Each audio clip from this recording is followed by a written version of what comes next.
Alhamdulillahirabbil alamin wassalatu wassalamu ala asrofil anbiya wal mursalin wa ala alihi wa sahbihi ajma'in. Alhamdulillah, susunan acara dari mulai tawasul, kemudian istighosah dengan Ratibul Al-Attas, kemudian pembacaan salawat kepada Nabi kita Muhammad sallallahu alaihi wasallam. Semoga dengan apa yang kita baca, yang kita rutinkan, yang kita istiqomahkan setiap malam Kamis ini menjadikan penghantar kabulnya doa kita oleh Allah Subhanahu wa taala, menjadikan pembuka pintu rahmatnya Allah Subhanahu wa taala, menjadikan pembuka daripada pintu segala kabul hajat-hajat kita, baik hajat dunia, hajat akhirat, dan menjadikan wasilah atau keberkahan yang kita baca, yang kita kaji, yang kita istiqomahkan. Jadikan anak-anak kita anak yang soleh dan solehah, dan yang paling teristimewa, semoga ini menjadikan kelak bukti untuk mendapatkan tiket syafaat Nabi kita Muhammad sallallahu alaihi wasallam. Amin ya rabbal alamin. Alhamdulillah, alhamdulillah. Ya, seperti batu anjis. Alhamdulillah, seperti bagaimana biasa, lanjutkan kita kepada pengajian daripada kitab fikih, yaitu yang kita kaji daripada kitab Ghayatul Munah Syarah Safinatun Najah, yang alhamdulillah minggu ini kita sampai bab yang terakhir, yaitu tentang yang membatalkannya wudu. Ya, kemarin kita sudah bahas, ini kan ada 4. Di antara yang 4 itu membatalkan wudu, keluarnya sesuatu daripada dua jalan atau 2 lubang. Kedua, hilangnya akal. Ketiga, yaitu bersentuhan atau bertemu antara kulit lelaki dan perempuan yang bukan mahramnya. Dan yang sekarang yaitu di antara yang membatalkan wudu, di sini disebutkan mashu qubulil adami au halqatid duburi bi batinir rahati au butunil asabi. Hadirin jamaah rahimakumullah, di sini yang keempat di antara yang membatalkan wudu yaitu menyentuh kemaluan depan atau halqatid dubur. Halqatid dubur itu, maaf, kalau kita jongkok atau kita BAB, buang air besar, itu pasti ada yang keluar merah dalam pantat kita. Maaf, ini bukan ngomong jorok, tapi ini hukum. Itu yang keluar merah dari pantat kita, itu disentuh, itu maka bisa membatalkan wudu. Dan itu nggak akan tersentuh kecuali kita lagi jongkok, ya. Itu bisa membatalkan wudu. Tentu yang pastinya membatalkan wudu yaitu menyentuh kemaluan kita yang depan bibatinil kafi, dengan telapak tangan, ya. Berarti kalau bukan dengan telapak tangan, misal kita gatel digaruk pakai ininya, atasnya, ya, walaupun pakai kulitnya itu tidak batal.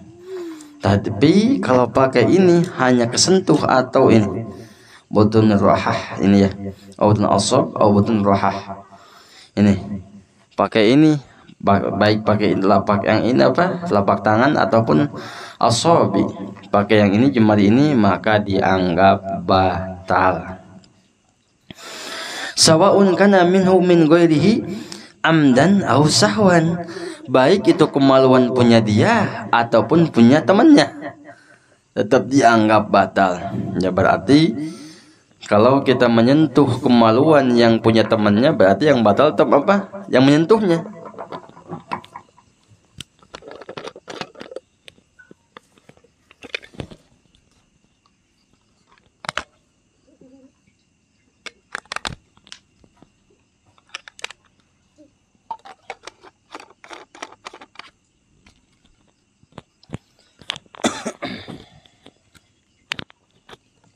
Bismillah. Iklan.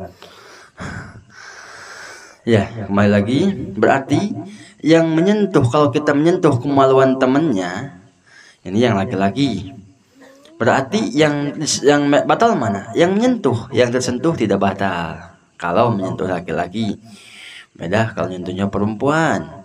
Kalau menyentuh perempuan, berarti dua-duanya dianggap batal. Ausah, baik sengaja ataupun tidak sengaja, lupa misalnya iseng, tetap itu batal. Au karihan bisyahwah au aduniha, baik itu megang pakai syahwat atau enggak pakai syahwat, atau dipaksa. Ayo pegang lo kemaluan temennya, kalau nggak dipegang anak bunuh, misal seperti itu, diancam. Tetap mau disengaja nggak disengaja, tetap memegang kemaluan yang depan ataupun yang tadi bilang pantat itu yang ada yang merah-merahnya, itu dianggap batal. Zakaron kal adami au unsa, sogiron au kabiron, hayyan au maitan, mahraman wa ghairu mahramin, baik itu laki-laki, baik itu anak kecil sekalipun. Bayi yang kita pegang misalnya, si bayi dipegang-pegang misalnya, diisengin sama kita biar kencing, tetap kita yang megang batal. Apalagi yang dewasa, au kabiron, atau hayan yang hidup, au maitan, atau yang sudah menjadi mayit. Yang menjadi mayit ini kalau dia dipegang, kalau yang mayitnya perempuan, maka tetap yang batal kita yang megang. Si mayitnya nggak batal. Kalau sudah mayit misalnya, mayit perempuan habis diwuduin sama mahramnya, nah tiba-tiba kita kepegang sama kita, itu si mayit perempuan yang bukan mahramnya, maka yang batal siapa? Kita yang hidup. Posisinya begitu. Tapi kalau misalnya mayitnya laki-laki, kita memegang kemaluannya, maka yang batalnya kita yang megang. Atau mahram kita, istri kita, istri memegang siapa? Memegang anaknya kah?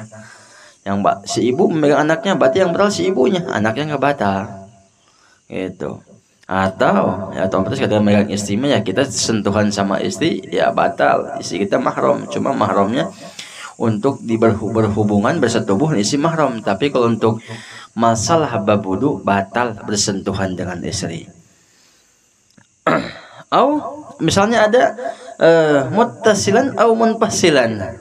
Nah ini munfasilan ini kalau dalam kitab Syarah Safinah dari Roja luar biasa.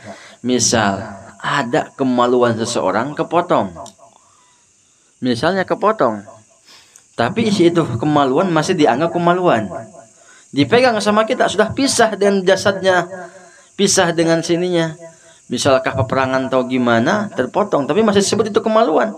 Ketika kita sentuh, dianggap itu batal. Mungkin terjadi peperangan seperti sekarang di Palestina antara Israel, ya, luar biasa. Saudara kita di Palestina dibantai oleh orang-orang biadab Israel, ya. Nauzubillah laknatullah. Semoga berikan kemenangan untuk saudara kita di Palestina. Amin ya rabbal alamin. Oh, ben aja. Yang penting kan negara kita aman, betul. Tapi kita sedang saudara kita sesama muslim. Nabi, man lam yahtam bi amril muslim falaysa minna. Kata Nabi, siapa orang yang gak peduli, gak rasa iba. Peduli itu kita gak harus daripada perang sana aja bisa kita perang, ikut perang, gak bisa, minimal ada rasa gak terima. Saudara kita diserang, dibantai sama orang-orang Yahudi. Kata Nabi, siapa yang gak peduli terhadap perkara orang Islam, laisa minna, orang tersebut tidak termasuk golongan kami. Sedangkan kalau tidak termasuk golongan Nabi kita Muhammad, mau golongan mana yang akan menjamin selamat terhadap untuk menghadap Allah Subhanahu wa taala selain jalan Nabi kita Muhammad sallallahu alaihi wasallam. Nah, kembali lagi pelajaran kita, bagaimana kalau yang terputus tapi masih dianggap ada namanya si itu zakar, itu kemaluan, maka kalau dipegang tetap dianggap itu batal, ya.